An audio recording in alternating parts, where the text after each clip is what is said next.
Udah tuh. Udah videoin.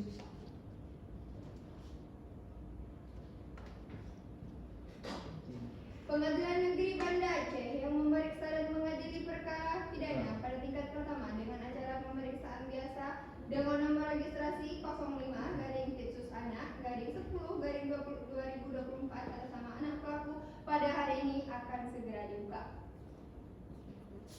Baik petugas, apakah anak pelaku dan para pemeran telah hadir? Sudah.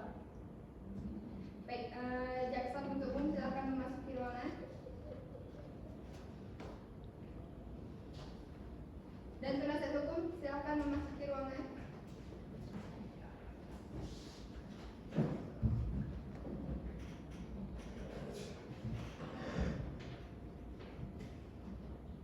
Yang mulia hakim akan segera memasuki ruang persidangan. Hadirin diharapkan mohon berdiri.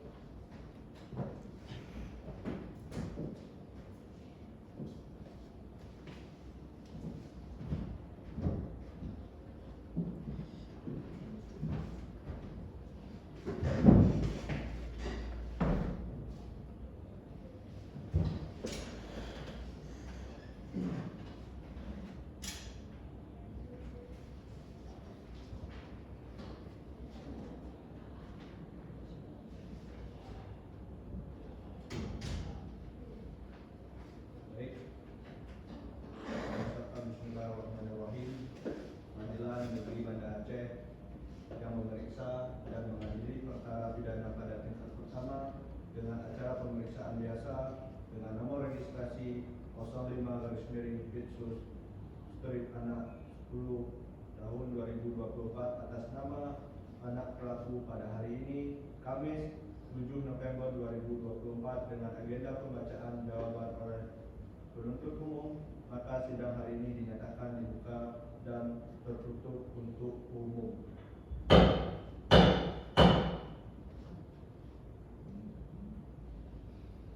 PU, bagaimana? Apakah anak pelaku sudah didatangkan? Sudah yang mulia. Sudah. Baik petugas, tolong hadirkan anak pelaku ke ruang sidang.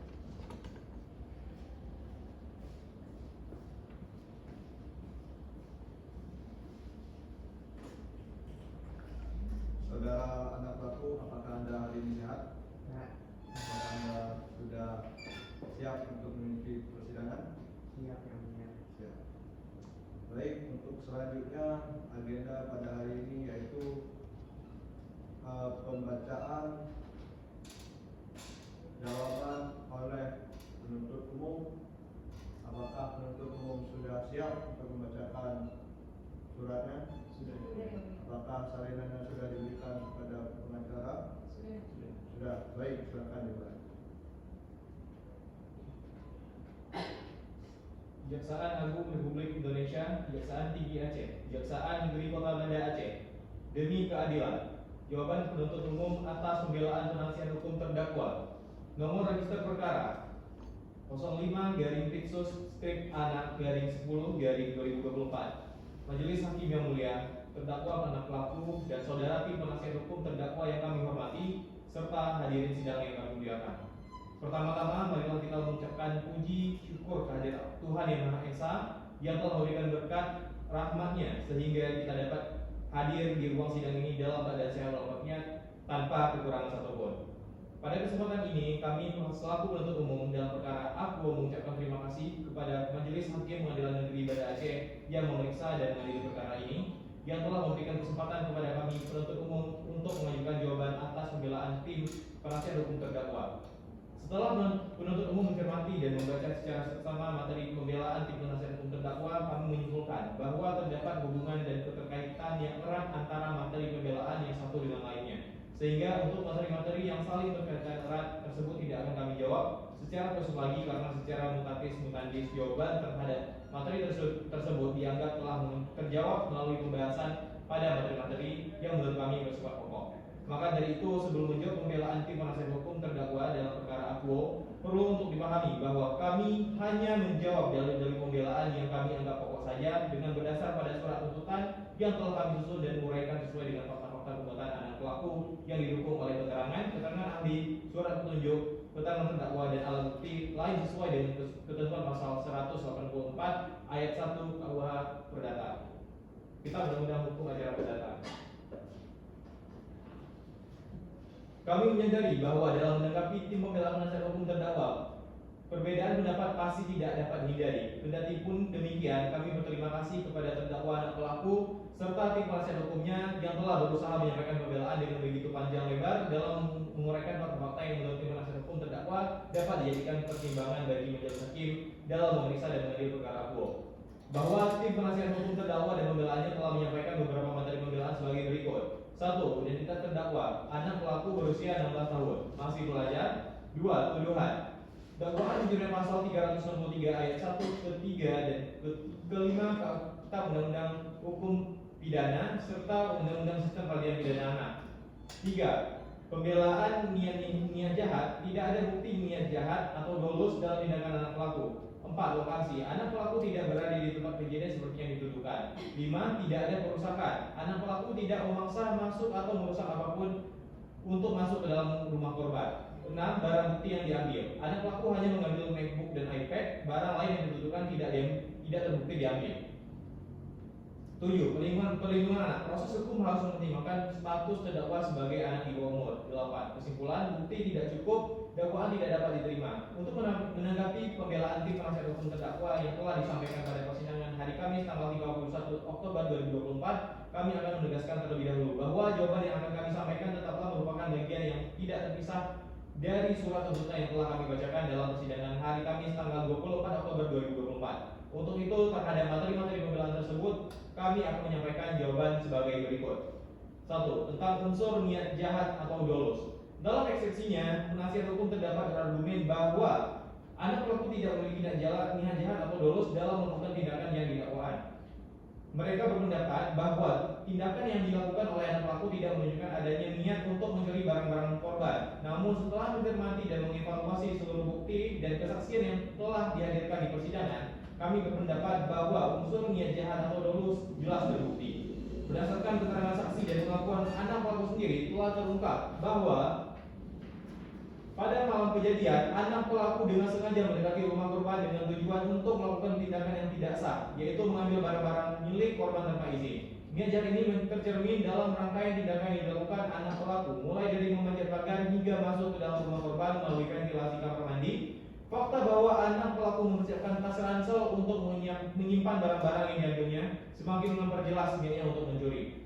Dalam hukum pidana, niat jahat atau dolus merupakan elemen penting yang harus dibuktikan dalam kasus pencurian. Berdasarkan jurisprudensi dan doktrin hukum pidana, niat jahat dapat diinterpretasikan dari tindakan-tindakan yang dilakukan secara sadar dan disengaja oleh pelaku. Dalam kasus ini, niat jahat anak pelaku terbukti dari cara ia merencanakan dan melaksanakan pencurian yang sesuai dengan unsur dalam pasal 363 ayat 1 KUHP tentang pencurian dengan pemberatan. Kami juga merujuk kepada pendapat K. Yahya Harahap bahwa dalam bukunya pembahasan permasalahan tentang penerapan KUHP kuat yang menyatakan bahwa niat jahat dalam tindak pidana pencurian dapat dibuktikan dari tindakan awal pelaku yang menunjukkan keinginan untuk mengambil barang milik orang lain secara tidak sah. Oleh karena itu, kami menegaskan bahwa eksepsi terkait dengan niat jahat ini tidak berdasar dan harus ditolak.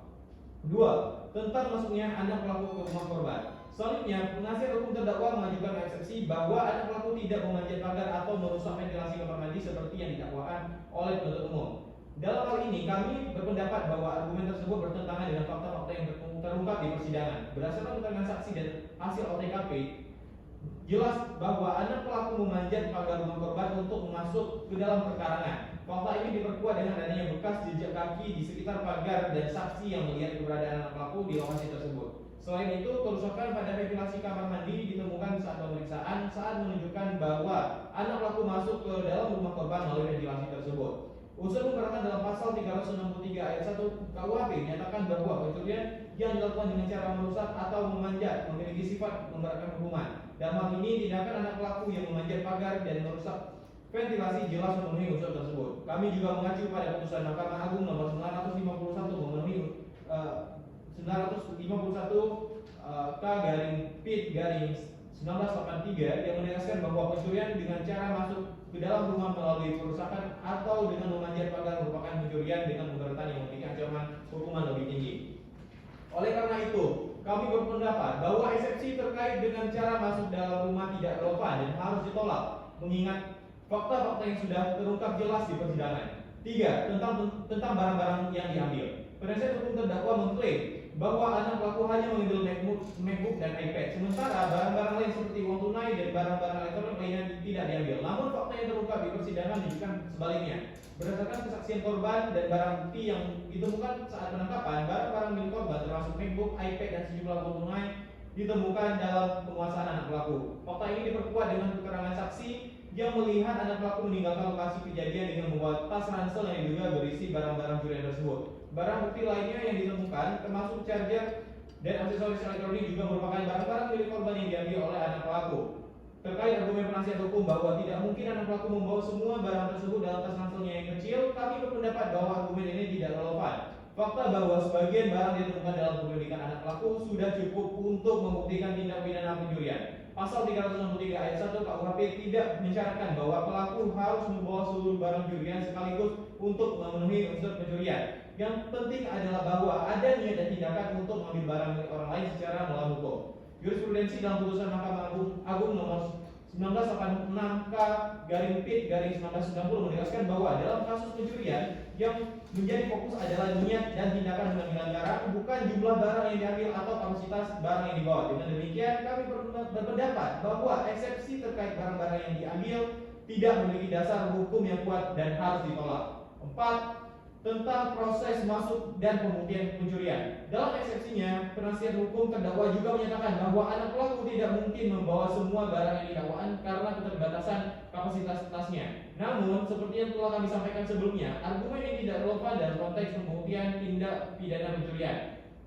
Fakta yang terungkap di persidangan menunjukkan bahwa anak pelaku mengambil barang-barang milik korban secara bertahap dengan menggunakan tas ransel dan mengangkut barang-barang tersebut keluar rumah korban. Selain itu, kesaksian saksi di mata di lokasi kejadian menguatkan dugaan bahwa anak pelaku memang membawa tas berisi barang-barang curian. Oleh karena itu, kapasitas tas yang digunakan tidak mengurangi atau menghilangkan fakta bahwa anak pelaku telah melakukan tindakan pencurian. Dalam kasus pencurian seperti yang diatur dalam pasal 363 KUHP, tidak ada syarat bahwa pelaku harus membawa seluruh barang curian sekaligus. Cukup dengan hanya niat dan tindakan mengambil barang milik orang lain tanpa itu sudah memenuhi syarat pencurian. Oleh karena itu, eksepsi terkait proses masuk dan pembuktian pencurian tidak berdasar dan harus ditolak. Majelis Hakim yang mulia, terdakwa, anak pelaku, dan saudara tim penasihat hukum yang kami hormati serta hadirin yang sidang yang kami muliakan, berdasarkan seluruh uraian dan penjelasan kami dalam jawaban atas pembelaan penasihat hukum di atas, selanjutnya kami mohon kepada majelis hakim pada Pengadilan Negeri Banda Aceh yang memeriksa dan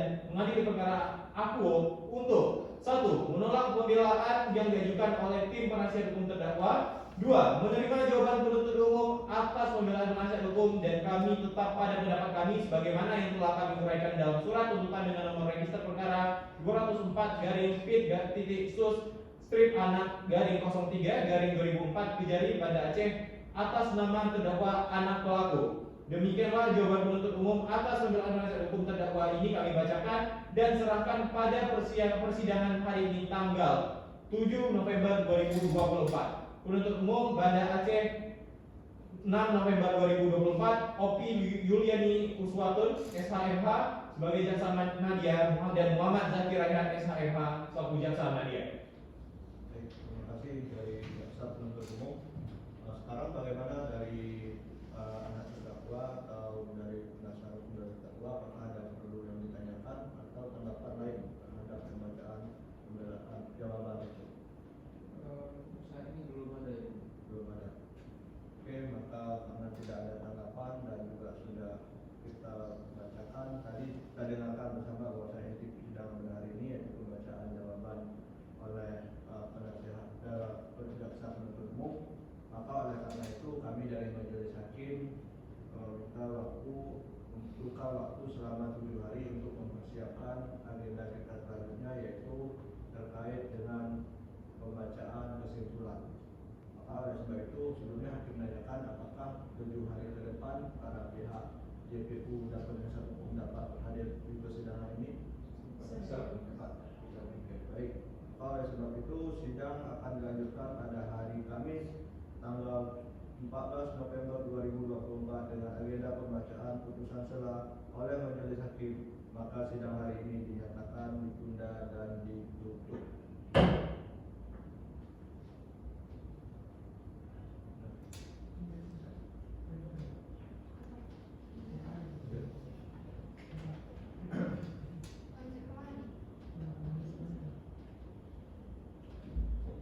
Baik. Pengadilan Negeri Banda Aceh yang memeriksa dan mengadili perkara pidana pada tingkat pertama dengan acara pemeriksaan biasa dengan nomor registrasi 05 garis miring Pitsus strip anak garis miring 10 garis miring 2024 atas nama anak pelaku pada hari ini Kamis 14 November 2024 dengan agenda pembacaan putusan sela oleh majelis hakim. Maka sidang hari ini dinyatakan dibuka dan tertutup untuk umum. Baik, saudara penuntut umum, apakah anak terdakwa sudah dihadirkan? Sudah. Anak terdakwa, apa kabar hari ini? Apa sehat? Sudah siap untuk menjalankan mengikuti persidangan kali ini? Ya. Baik. Oleh karena itu, pada hari ini agenda kita yaitu pembacaan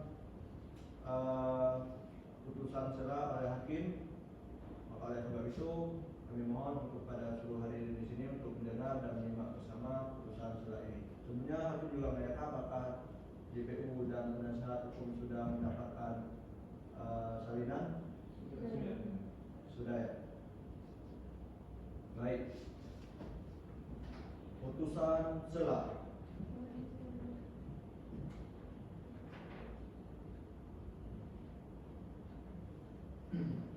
Putusan sela nomor 5 garis miring Pitsus strip anak 2024 Pengadilan Negeri Banda Aceh.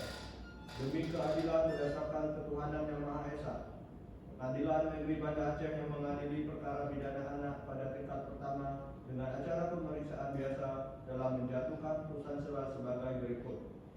Nama lengkap Eri Rifan Syaputra, tempat tanggal lahir Banda Aceh 16, umur dan tanggal lahir 16 tahun, garis miring 8 Agustus 2008, jenis kelamin laki-laki, kebangsaan Indonesia, tempat tinggal Jalan Elang Timur Bangcut, Kecamatan Lumata, Kota Banda Aceh, agama Islam, pekerjaan pelajar. Anak Eri Rifan Syaputra ditahan di Lembaga Pembinaan Khusus Anak atau LPKA berdasarkan penetapan sebagai berikut. 1. Penyidik sejak tanggal 9 Maret 2024 sampai dengan 15 Maret 2024. 2. Penyidik perpanjangan oleh penuntut umum sejak 16 Maret 2024 sampai dengan 23 Maret 2024. 3. Penuntut umum sejak 21 Maret 2024 sampai dengan 25 Maret 2024. 4. Hakim Pengadilan Negeri sejak 26 Maret 2024 sampai dengan 4 April 2024. 5.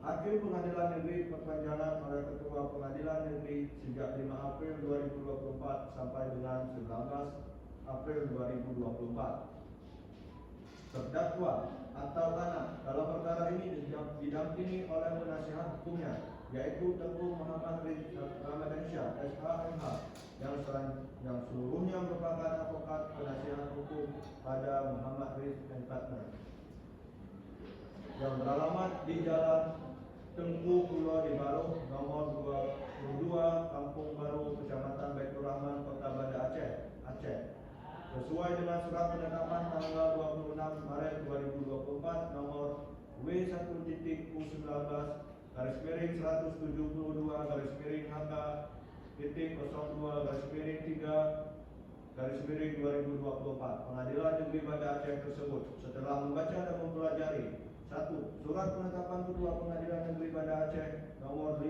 Pitsus anak garis miring 2024 Pengadilan Negeri Banda Aceh tanggal 22 Maret 2024 tentang penunjukan hakim.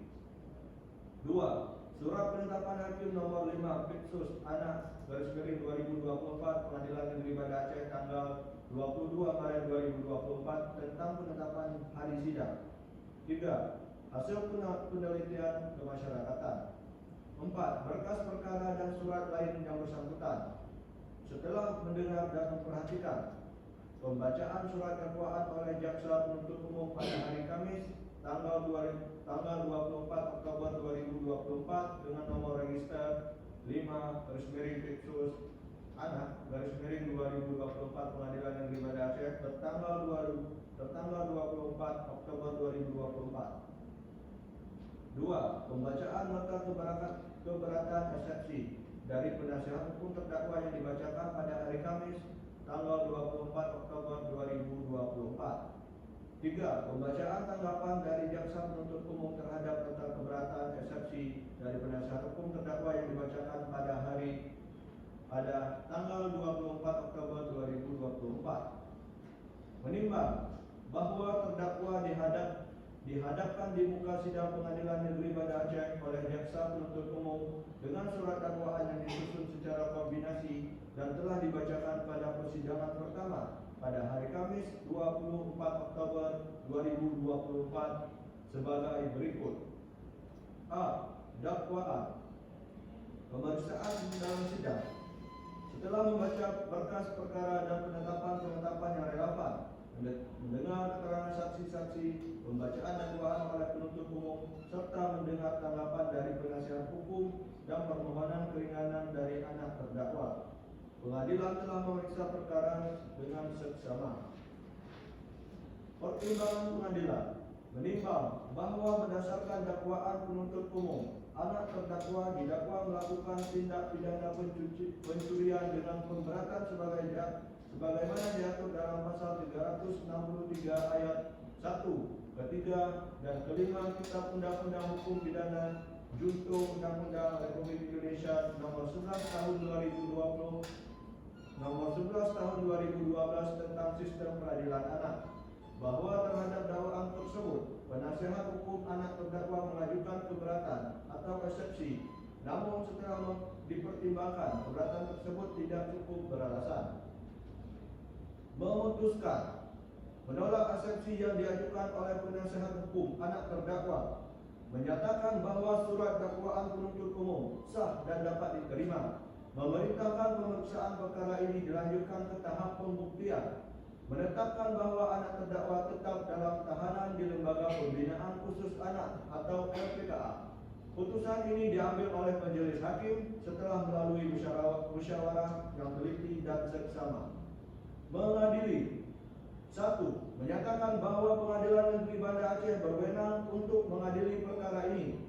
2. Menyatakan surat dakwaan penuntut umum tertanggal 24 Oktober 2024 nomor register perkara 05/Fixus-Anak/10/2024 atas nama anak Heri Rifan Syahputra telah disusun secara cermat, jelas, dan lengkap serta memenuhi syarat formil sebagaimana yang diatur dalam pasal 143 ayat 2 KUHP. 3. Menolak keberatan atau eksepsi yang diajukan oleh penasihat hukum anak Heri Rifan Syahputra. 4. Memerintahkan pemeriksaan perkara ini dilanjutkan dengan agenda pemeriksaan saksi-saksi dan alat bukti yang relevan untuk membuktikan dakwaan. 5. Memerintahkan anak Heri Rifan Syahputra tetap berada dalam tahanan di Lembaga Pembinaan Khusus Anak atau LPKA sampai ada putusan akhir dalam perkara ini. Demikianlah diputuskan dalam rapat musyawarah Majelis Hakim Banda Aceh 7 November 2024. Ketua Majelis Hakim Rizky Ramadhani, Panitera Pengganti Aldira Malini.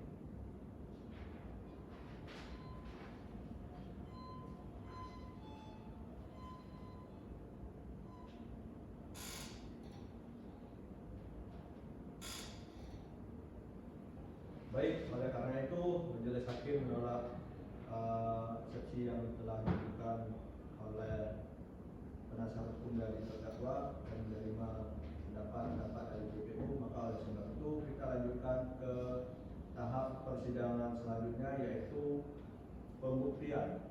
Maka oleh sebab itu Apakah bukti-bukti sudah dibawa atau tidak? Izin majelis, kami membutuhkan waktu selama 7 hari untuk menghadirkan saksi-saksi dan juga barang bukti.